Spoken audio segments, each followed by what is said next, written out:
Hello coders, আসসালামু আলাইকুম। সবাইকে স্বাগতম জানাচ্ছি। আমি বুলবুল আহমেদ।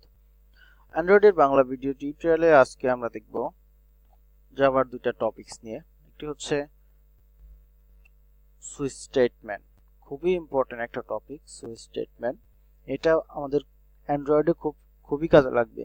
তো চলেন শুরু করা যাক সুইচ স্টেটমেন্ট। আর সুইচ স্টেটমেন্ট সম্পর্কে যদি একটু বলি, আমাদের নর্মালি সুইচ যেটা হয় যে একের পর একটা চেঞ্জ হয়। নর্মাল সুইচ অর্থ কি মুভ করা বা চেঞ্জ করা, একটার পর একটা কাজ করা। ঠিক এভাবেই আমাদের সুইচ স্টেটমেন্টটাও কাজ করবে। আর সেটা দেখার জন্য আমরা এখন সরাসরি হচ্ছে কোডে চলে যাব। তো চলেন কোডে চলে যাই। আমরা নেটবিনসটা ওপেন করলাম এবং যথারীতি একটা ক্লাস ক্রিয়েট করে নিলাম, সেটা হচ্ছে সুইচ স্টেটমেন্ট নামে। আমাদের মেইন মেথডটা আমরা লিখে ফেলি, public static void main. Okay, তো ধরেন আমি একটা ভেরিয়েবল নিলাম integer number equal to 20। No problem, এটুকু বুঝতে কারোরই কোনো সমস্যা নাই। এখন আমাদের মেইন কাজটা হচ্ছে আমরা সুইচ স্টেটমেন্টটা লিখব। সুইচ লিখলাম, সুইচের পর আমাদের একটা প্যারেনথেসিস দিতে হবে এবং সেখানে আমাদের কন্ডিশনটা দিতে হবে। সেখানে আমি বলে দিলাম নাম্বার, আমার উপরে যে নাম্বারটা ডিক্লেয়ার করছি সেই নাম্বার, এবং তারপরে আমাদের কার্লি ব্রেসটা দিতে হবে। এখন যেটা করতে হবে, আমাদের কেসটা দিতে হবে। কেস, এখন কেস মিন্স হচ্ছে আমাদের যে এখানকার যে ভ্যালু সেটা কোন কেসে আছে। ধরলাম কেস হচ্ছে প্রথমে 1, তারপর যেটা হচ্ছে একটা করে কোলন দিতে হবে এবং এখানে আমাদের স্টেটমেন্টটা দিতে হবে। স্টেটমেন্ট দিলাম হচ্ছে নাম্বার ইজ বলে দিলাম 1, এবং যদি এটা সত্য হয় তাহলে ব্রেক করবে, এখান থেকে কি করবে ব্রেক করে দেবে। এবং যদি এটা সত্য না হয় তাহলে এই কেসে ঢুকবে না। এবং আমরা আরেকটা কেস লিখি এইভাবে, কেস দিলাম এটা হচ্ছে 10। ওকে, কোলন দিলাম। ওকে, আমরা লিখলাম নাম্বার ইজ 10। ওকে, এবং এইখানেও আমরা ব্রেক করে দেব। যদি এটা সত্য বা মিথ্যা হয় তাহলে এখানে কি করবে ব্রেক করবে যদি সত্য হয়। এবং আরেকটা বলে দিলাম লাস্টে হচ্ছে 20। আমাদের কেসটা কিন্তু 20, কারণ নাম্বারটা হচ্ছে 20। এখানে আসবে কত 20, যে কেসে 20 মিলবে, মানে এখানে 1, তার মানে এটা মিলবে না। যাই হোক, আমরা হচ্ছে রান করার পর আরো ক্লিয়ারলি বুঝবো। আউট বললাম নাম্বার ইজ 20। ওকে, এবং যদি কোনোটাই সত্য না হয় তাহলে আমরা কি জানি, ডিফল্ট বলতে একটা কেস আছে, সেটা হচ্ছে ডিফল্ট কেস। এবং আমরা এখানে কি করে দেব, একটা বললাম যে ডিফল্ট কেস এটা, এবং সর্বশেষে ব্রেক করে দেব। এখন আপনারা নরমালি চিন্তা করেন, আমাদের এখানে নাম্বার কত 20, তাহলে কোন কেসটা কাজ করার কথা, এই কেসটা কাজ করার কথা, যেহেতু এটা হচ্ছে 20 নাম্বার কেস। ওকে, আমরা রান করি যথারীতি কোডটা আসলে টেস্ট করার জন্য আমাদের কোডটা ঠিকমতো কাজ করলো কিনা। ওকে, আমরা একটু ওয়েট করি। রান, হ্যাঁ, আমাদের দেখেন নাম্বার ইজ 20 চলে আসে, তার মানে আমাদের কোন কেসে ঢুকছে, ঠিক এই কেসে ঢুকছে। ধরেন এখানে নাম্বারটা আমি পরিবর্তন করে দিলাম হচ্ছে 15 নামে কিন্তু কোনো কেস নাই, তাহলে রান করবে কোনটা, এইটা। তো আমরা রান করি, কি আসছে দেখেন ডিফল্ট কেস, তার মানে 15 নামে এখানে আমাদের কোনো কেস নাই। দ্যাটস ওয়াই আমাদের রান করছে কি ডিফল্ট কেস। আপনারা এইখানে যে কোনো কিছু নিতে পারেন, ক্যারেক্টার নিতে পারেন, নাম্বার ইন্টিজার নিছেন, ফ্লোট নিতে পারেন, কোনো সমস্যা নাই। ঠিক সেম ওয়ে সব জায়গায়।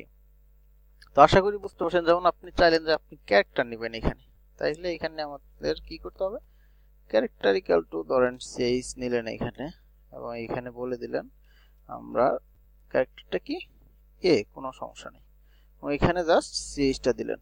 ধরেন এখন আপনি এখানে বললেন যে যদি কেস কি হয়, হয় বলবে হচ্ছে কেস ওকে, কোনো সমস্যা নাই। এখানে আসলে কোনটা রান হওয়ার কথা, প্রথমটাই রান হওয়ার কথা, কেস ওকে। তো আশা করি বুঝতে পারছেন, এখানে আপনি যা ইচ্ছা আপনার মনের মতো করে সবই কি করতে পারেন, প্রিন্ট করে দিতে পারেন এই সুইচ স্টেটমেন্টের মাধ্যমে। তো সুইচ স্টেটমেন্ট সম্পর্কে আশা করি আপনাদের আর কোনো প্রবলেম বা কনফিউশন নেই।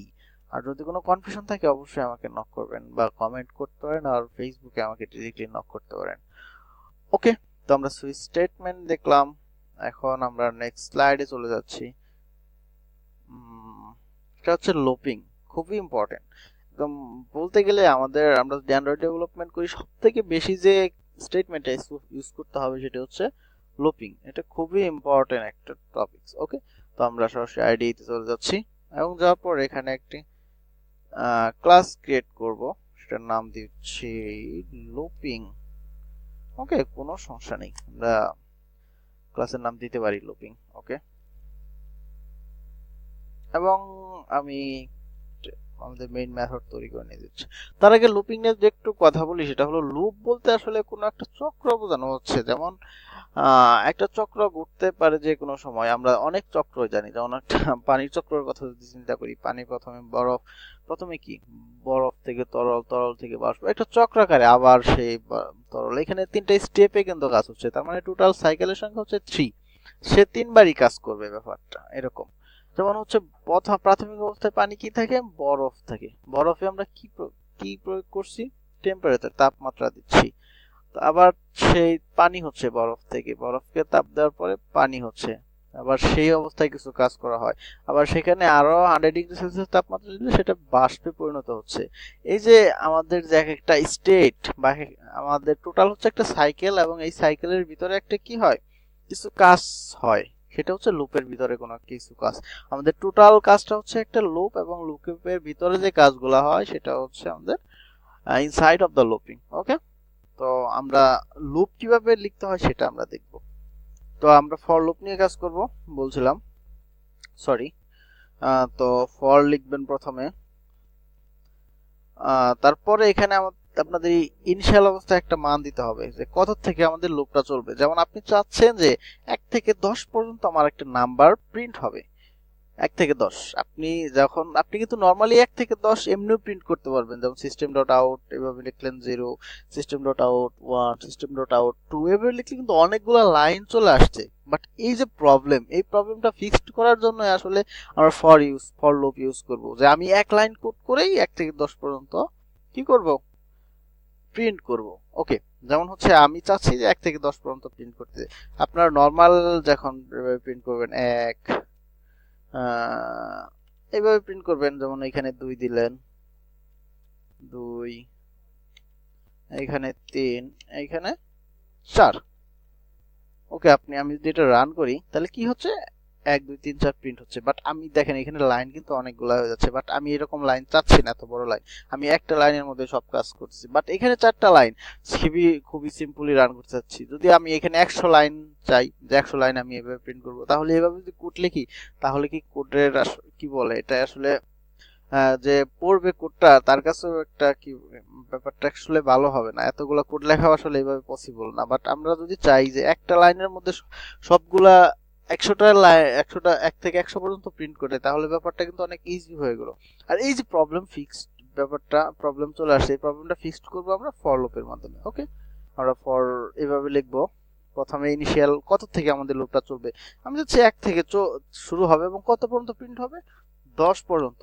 i is less than equal to 10, এবং প্রতিবার প্রিন্ট হওয়ার পরে 1 করে বাড়বে। এখন যদি আমি বলি প্রিন্ট দেই i, জাস্ট আগে রানটা দেখেন কিভাবে কাজ করে। 1 থেকে 10 পর্যন্ত কিন্তু আমার প্রিন্ট হয়ে গেছে। তো 1 থেকে যে 10 পর্যন্ত প্রিন্ট হলো, কেন হলো বা কিভাবে হলো, এখন চলেন দেখে আসি। তো প্রথমে আমাদের i এর মান 1 থেকে শুরু হবে, কোনো সমস্যা নাই। তারপরে হচ্ছে কন্ডিশন চেক করবে, এটা হচ্ছে ইনিশিয়ালাইজেশন। আমাদের প্রথমে ইনিশিয়াল ভ্যালু মানে কত থেকে স্টার্ট হবে লুপটা। ওকে, 1 থেকে শুরু হলো, কোনো সমস্যা নেই। তারপর হচ্ছে কন্ডিশন চেক করবে যে কত পর্যন্ত চলবে, i is less than or equal to 10, মানে i এর মানটা 1 থেকে শুরু হলো এবং চলবে 10 পর্যন্ত, এবং প্রতিবার 1 করে বাড়বে। তো এটা কিভাবে কাজ করে, প্রথমে দেখেন, প্রথমে আমার প্রিন্ট হয়েছে কি 1। তো প্রথমে অবস্থায় হচ্ছে i এর মান 1। এখন 1 কি 10 এর সমান অথবা ছোট, কন্ডিশন কি সত্য, হ্যাঁ, কারণ অবশ্যই 1 10 এর থেকে ছোট। যদি ছোট হয়ে যায় তাহলে সরাসরি সে কোথায় চলে আসবে, এই লাইনে চলে আসবে, এবং এই লাইনে এসে কাকে প্রিন্ট দিবে, i কে প্রিন্ট দিবে। i এর মান এখন কত আছে, 1 আছে, দ্যাটস ওয়াই এখানে 1 প্রিন্ট হলো। তারপরে সে এক ইনক্রিমেন্ট করবে। আগের মান i এর মান কত, 1, এখন সরি আগের মান i এর মান ছিল কত, 1, এখন কত চলে আসছে, আগের i এর মান ছিল 1, এখন যেহেতু ইনক্রিমেন্ট হলো সেহেতু i এর মান হয়ে গেল 2। এখন 2 কি 10, আবার এইখানে কন্ডিশন চেক করবে 2 কি 10 এর থেকে ছোট, হ্যাঁ 2 অবশ্যই 10 এর থেকে ছোট, তাহলে প্রিন্ট হবে কত, এখানে i, তাহলে i এর মান হচ্ছে এখন 2, সেহেতু এখানে প্রিন্ট হচ্ছে 2। তো আবার সেখানে ইনক্রিমেন্ট হবে, 2 থেকে i এর মান ছিল আগে 2, এখন হয়ে গেল 3। 3 হওয়ার পরে সে আবার এখানে i এর মান কি হয়ে যাবে, 3 হয়ে গেল। 3 হওয়ার পরে এই কন্ডিশনটা চেক করবে, কারণ 3 কি 10 এর থেকে ছোট এবং বা সমান, হ্যাঁ 10 এর থেকে অবশ্যই 3 হচ্ছে ছোট, তাহলে এখানে প্রিন্ট হবে i মিন্স 3। ঠিক এভাবে কত পর্যন্ত প্রিন্ট হয়েছে, 10 পর্যন্ত প্রিন্ট হয়েছে। যদি 11 হয়, এভাবে বাড়তে বাড়তে 11 হলো, ধরেন এখানে i এর মান হয়ে গেল কত, 11। এখন 11 কি 10 এর সমান অথবা ছোট না, কারণ 11 হচ্ছে 10 এর বড়, সেহেতু আর সেই এই ব্লকে ঢুকবে না, সেটা সেই ব্লকের বাইরে চলে আসবে। তো আশা করি এইটুকু বুঝতে পারছেন। তো এখন আপনাকে যদি বলা হয় যে 1 থেকে 10 পর্যন্ত আপনি প্রিন্ট করে ফেললেন, কোনো সমস্যা নাই। তো এখন 1 থেকে 10 পর্যন্ত যতগুলো নাম্বার আছে সবগুলোর একটু যোগফল নির্ণয় করেন। তো আপনি একটু চিন্তা করবেন, একটু মাথা খাটাতে হবে। আসলে 1 থেকে 10 পর্যন্ত যতগুলো নাম্বার হবে আমাকে সবগুলোর কি করতে হবে, যোগ করতে হবে। মানে 1 যোগ 2 মানে 3, 3 আর 3 6, 6 4 10, ঠিক এইভাবে। তো সেটার জন্য আপনি একটা ট্রিক্স খাটাই, একটা ভেরিয়েবল ডিক্লেয়ার করলাম রেজাল্ট ইজ ইকুয়াল টু 10 বা 0, ওকে। তো এইখানে আসার পর আমি যেটা করব, প্রাথমিক অবস্থায় result equal to result plus কি করে দেব, এই আইটা করে দেব। যেমন দেখেন তাহলে কি হবে, প্রথমে রেজাল্টের মান 0, তাই না, প্রথমে রেজাল্টের মান কি হবে, 0 হবে। 0 হওয়ার পরে আমি কি রান করি, তাহলে আরো ক্লিয়ার হবেন। দেখেন রান করছি বাট কিছু আসে নাই, কারণ হচ্ছে আমরা কোনো কিছু প্রিন্ট করি নাই।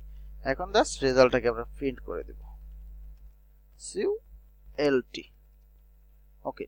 আমরা জাস্ট দুই ভাবে দেখি, আগে এটা লুপের ইনসাইডে নিয়ে আসি, ওকে। আমরা এখন রান করি, দেখেন আমাদের 1 3 6 10, কারণ হচ্ছে 1 আর 2 হচ্ছে 3, 3 আর 3 6, 6 আর 4 10, 10 আর 5 15, 15 আর 6 21, ঠিক এইভাবে টোটাল আমাদের রেজাল্ট আসছে 15। তো এটা কিভাবে কাজ হলো আমরা একটু চলুন দেখে আসি। প্রথমে রেজাল্টের মান 0, ওকে কোনো সমস্যা নাই। এখানে i এর মান 1 হলো, আমাদের রেজাল্টের মান কত ছিল, 0 ছিল। তাহলে 0 প্লাস 1, তার মানে প্রথমে রেজাল্টের মান হয়ে গেল 1, ওকে, এটুকু সমস্যা নাই। পরে i এর মান 1 বাড়লো, i এর মান হয়ে গেল 2, তাহলে আমাদের আগে রেজাল্টের মান ছিল কত, 1 আর যোগ 2, তাহলে হয়ে গেল কত, 3। এখন আবার এখানে রেজাল্টের মান 3, i এর মান হয়ে গেল 3, তাহলে আগের ছিল রেজাল্টের 3 আর i এর মান হচ্ছে 3, তাহলে 3 3 6, ঠিক এইভাবে কাজ করলো। তো আমি চাচ্ছি যে না, এইভাবে 1 2 এইভাবে ভালো দেখা যায় না, আমি টোটালটা 1 থেকে 10 পর্যন্ত যত নাম্বার হয় তার যোগফল আমি আসলে একবারে দেখতে চাচ্ছি। তাহলে জাস্ট কি করবেন, এই লুপের বাইরে গিয়ে জাস্ট এটা প্রিন্ট করে দিবেন, তো হয়ে যাবে। এখন হয়ে গেল কি 55, খুবই সিম্পল ব্যাপার। এখন আপনি চাইলেন যে রেজাল্টের মান যদি 55 হয়, তাইলে আপনি বলবেন যে তার সাথে আরো 10 যোগ করে দিবেন, বা হচ্ছে আপনি বলবেন যে না তুমি রেজাল্ট 55 ওকে, বাট আপনি একটা কন্ডিশন দিলেন, তো সেরকম একটা কিছু করবে। যেমন হচ্ছে আপনি বলবেন ইফ, আমরা যে কোনো একটা কন্ডিশন দিতে পারি, এখানে বললাম যে রেজাল্ট ইজ ইকুয়াল টু 55, তাহলে এসে আউটে বললেন যে কি ইউ আর কারেক্ট, ওকে, এইটা আসবে যদি রেজাল্ট সমান কত হয়, 55 হয় রেজাল্টের মান। এখানে কিন্তু রেজাল্টের মান 55 চলে আসছে, ওকে। কি বললো, ইউ আর কারেক্ট। দেখেন আমি ইচ্ছা মতো আমি কন্ডিশন দিয়ে কিন্তু কাজ করতে পারতেছি। যদি এরকম হয়, চাচ্ছেন যে আপনি রেজাল্টের মান 55 হলে তার সাথে আরো 10 বিয়োগ করে দিলেন, তাহলে রেজাল্ট বিয়োগ 10, তাহলে কত ছিল, 55 ছিল, তার থেকে 10 কমে গেল, তাহলে 45, ওকে। প্রথম ছিল 55, তার থেকে 10 কমে গেল 45, ওকে। আশা করি বুঝতে পারছেন। আর যদি কোনো কনফিউশন লাগে অবশ্যই কমেন্ট করবেন। আর একটা কথা, আমার চ্যানেলে অবশ্যই সাবস্ক্রাইব করবেন যদি আপনাদের ভিডিওটি কাজে লাগে। আর ভিডিও কাজে না লাগলে আর সাবস্ক্রাইব করার দরকার নাই। আর এটুকুই। তো ধন্যবাদ সবাইকে আমার এই ভিডিও ডিটেইলটি দেখার জন্য।